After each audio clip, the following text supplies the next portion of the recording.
This video is an interview between Judith Reisman, an American researcher, and Ariane Bierrand, a French psychopathologist.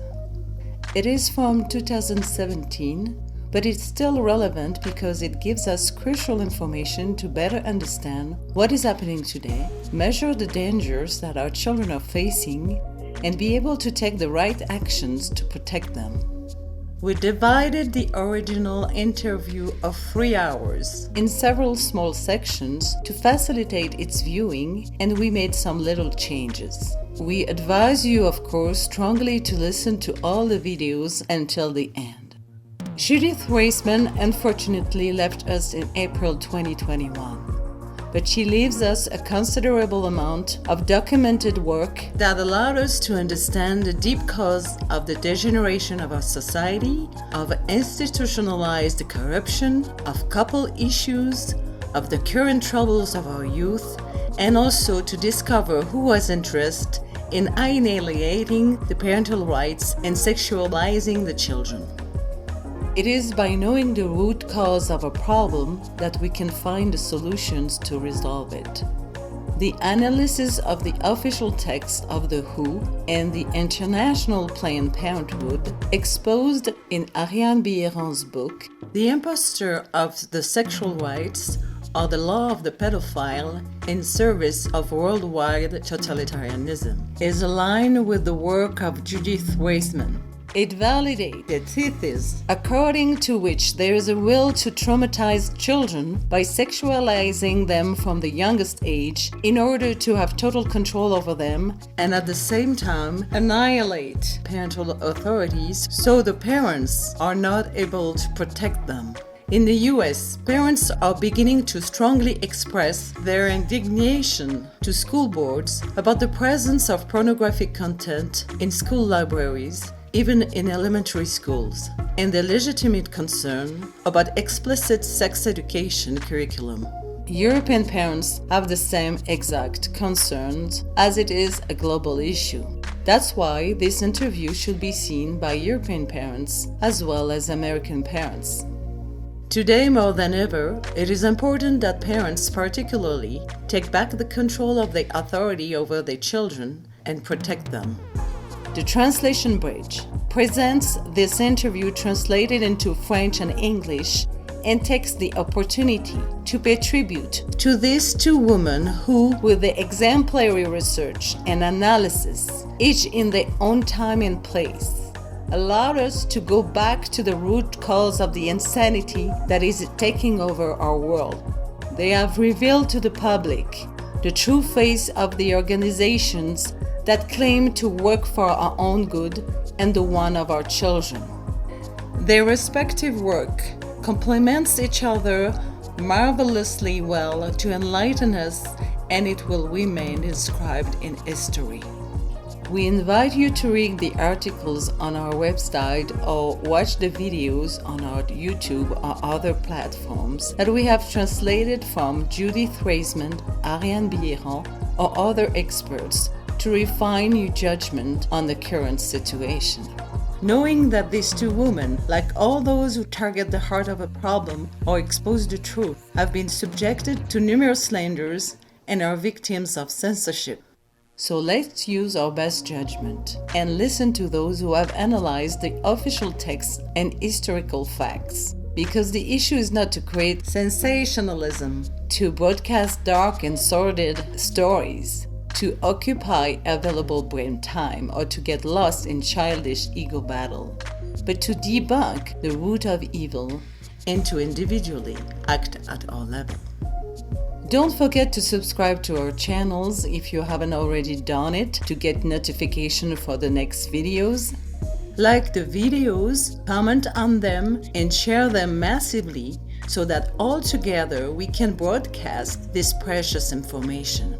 The Translation Bridge is totally independent, is not linked to any religious or political organization. We thank you for your support, your donations, large or small, so that we can continue to offer you quality content. Out of respect for the work of the translators and video editors, If you want to download the video to put it on your site, we ask you to publish all the links and references that we have put under the video. Those who use the content or get inspired from the contents we are sharing should have the courtesy to mention the authors and the platforms that broadcast their work out of respect for the author's work and our work. This being said, in the current situation, many of us are in shock and often feel helpless.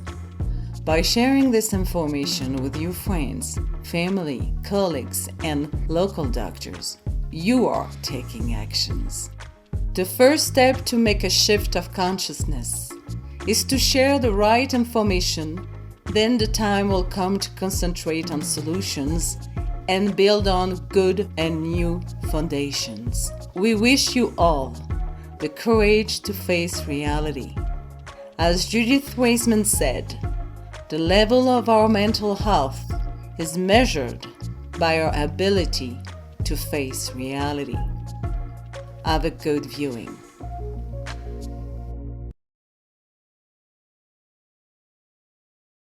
Bonjour, Madame Reisman.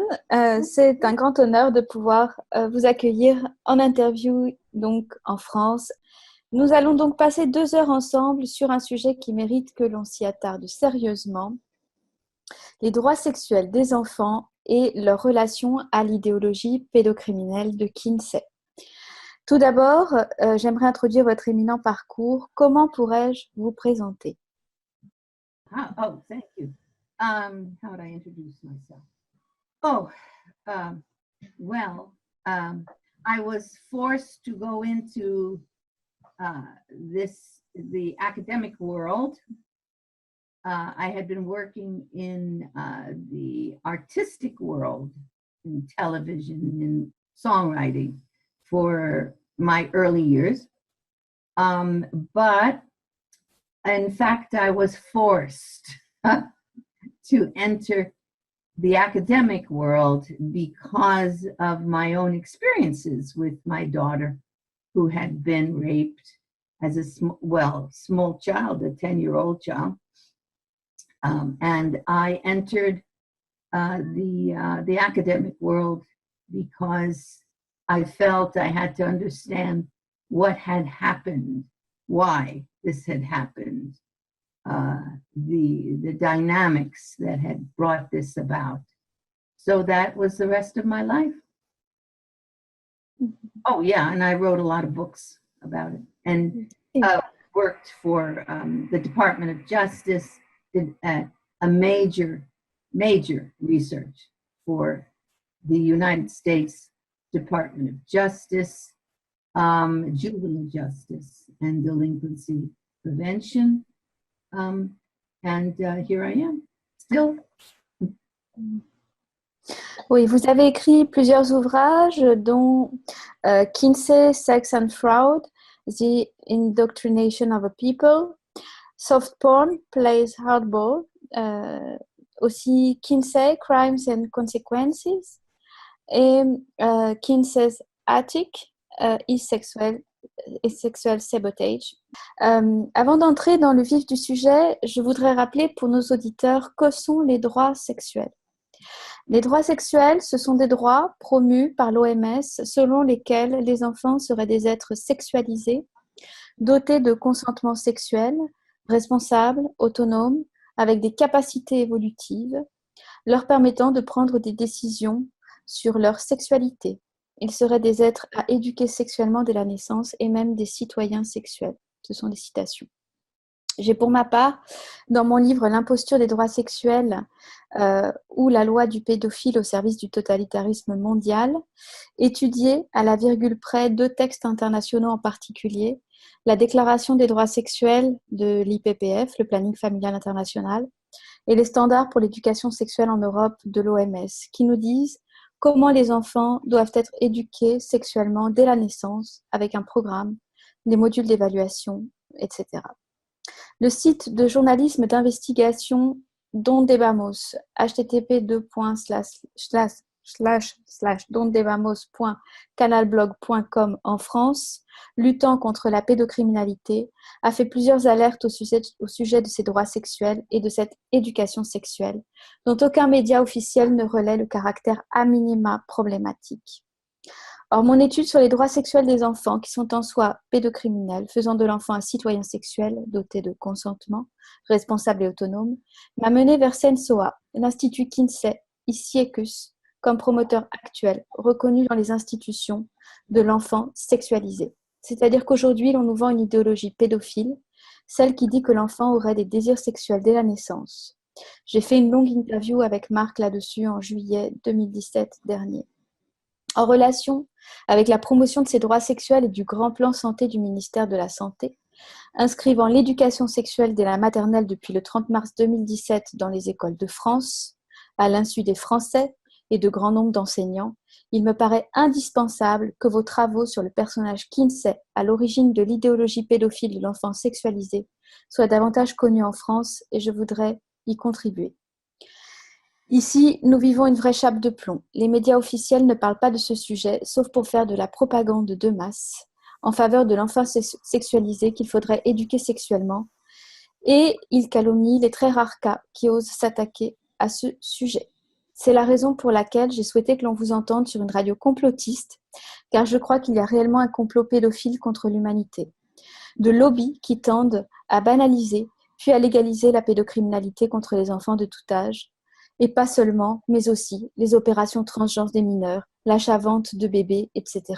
Et ceci se prouve au travers des textes officiels, justement, de leurs ramifications jusqu'à Kinsey. Et pour justifier non seulement le caractère plausible du complot, j'aimerais rappeler une citation de la philosophe Hannah Arendt, sous laquelle nous pourrions inscrire cette interview, si vous êtes d'accord.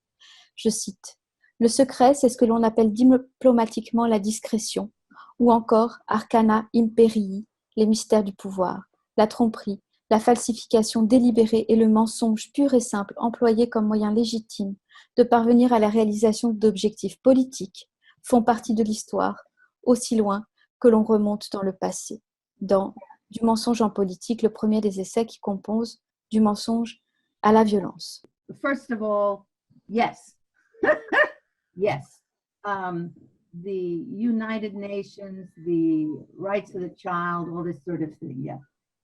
These have been designed by people whose aim is the sexual exploitation of children, the eradication of trafficking, child trafficking, because child trafficking would no longer be illegal. If you make children sexual from birth, okay, which was Kinsey launched that concept, then yeah, and I was wrong when I thought in the first place it was just America, because it wasn't just America, it was global. So the idea would be that children, and this is the bottom line to all this, all of it, children who are going to be defined as sexual from birth, sexual citizens. I never heard that. That one I didn't hear. Yeah, that's comes up with, Dans les standards pour l'éducation sexuelle en Europe, citoyens sexuels. Nothing gets by those guys, Okay, I almost wrote a book called Pedophiles in Power about 20 years ago, yeah? I said, hey, the way things are going, this is what is happening, pedophiles in power, yeah. So anyway, yeah, that's the design, to eliminate the issue of trafficking, because we eliminate any illegal aspect. Everything would be legal for the children, for people to rape them, because they are sexual, they allegedly, yeah, and they are taught this in school by people who believe it, because the teachers are being taught that. And when a mother and a father, or maybe it's just a mother these days, or I don't know, go to court, they would be adjudicated by judges who have also been trained this way.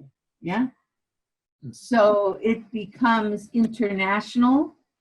The judges are have the same belief system and perhaps the same activity. Yeah, very often. Yeah, we know we have many judges. Yeah, and so this is there. There's no question, but that the removal of parental rights, the removal of religious boundaries, what is designed by those power people at the top to seduce, not just seduce, just to recruit, to control, to take the children.